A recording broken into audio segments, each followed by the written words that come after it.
Ladies and gentlemen, it's March Madness time. Listen, I hope your team is doing well. I hope they are prospering. I hope they're in the tournament. I hope they're prospering, doing well, unless they're playing my team, and then you're on your own. But everybody's excited about March Madness. Everybody's excited about the tournament, and there's always a turn of events in the tournament. Some Cinderella team, so-called Cinderella team, comes out of nowhere that ain't supposed to win and gets on a winning streak and beats number ones and number twos, and everybody's pumped up and rooting for them and whatnot. But I want you to understand that for every game, there's some rules to the game, and just like the game of sports, there's rules to the game in the spiritual world and in the game of life, and just like March Madness, there are things that God has outlined and ruled in and ruled out that are part of what you as a person that is cooperating in the tournament of life should be doing. And one of those things in every sports game, there's a penalty of some sort. It might be called by one name or the other, but usually it's called unsportsmanlike conduct.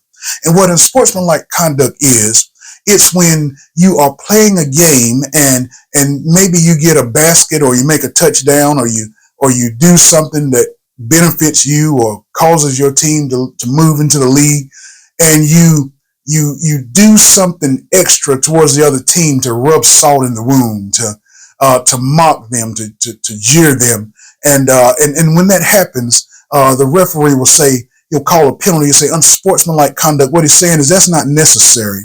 And I want you to know that God also calls unsportsmanlike conduct on us sometimes, because, when we go through life, we sometimes have enemies and people that come against us, people that have hurt us, people that have betrayed us, people that have let us down, people that have come against us in one way or the other.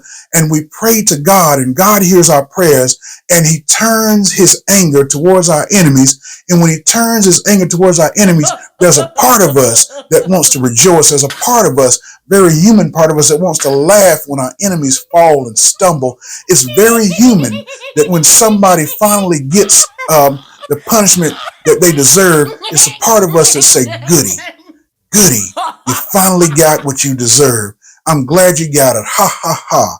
That's so funny to watch you fall. But I want you to know this, that God will call unsportsmanlike conduct on believers who gloat when their enemies fall. Listen, I'm going to share a text with you coming from Proverbs chapter 24, verse 17 through 18. And it says this: do not rejoice when your enemies fall, and do not let your heart be glad when he stumbles, lest the Lord see it and is displeased.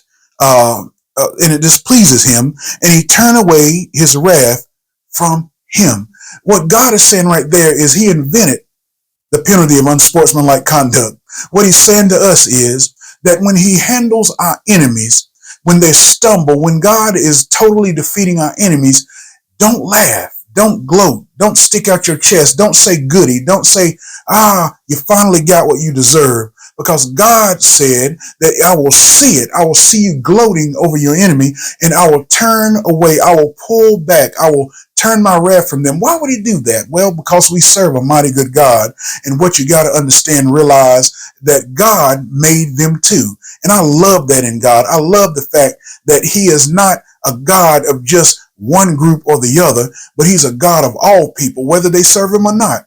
And he said that when you see your enemy fall, when God's wrath is upon your enemy, as strong as the urge is for you to say goody and laugh in your heart or laugh across your lips, God said, don't do it. That's unsportsmanlike conduct. I know it's tight, but it's right. And so God says, I want you to win, but he says, I'm not willing that any should perish. God's goal is not to destroy, but to defend. That's what he said. I can destroy, but I will defend. So be encouraged. God will fight your battle. Be encouraged. God will take care of your enemy. But when he takes care of your enemy, don't gloat. Don't rejoice. Don't high five yourself or high five your neighbor and laugh at your enemy, because God cares about them as well. And he will ease up because he cares about his creation.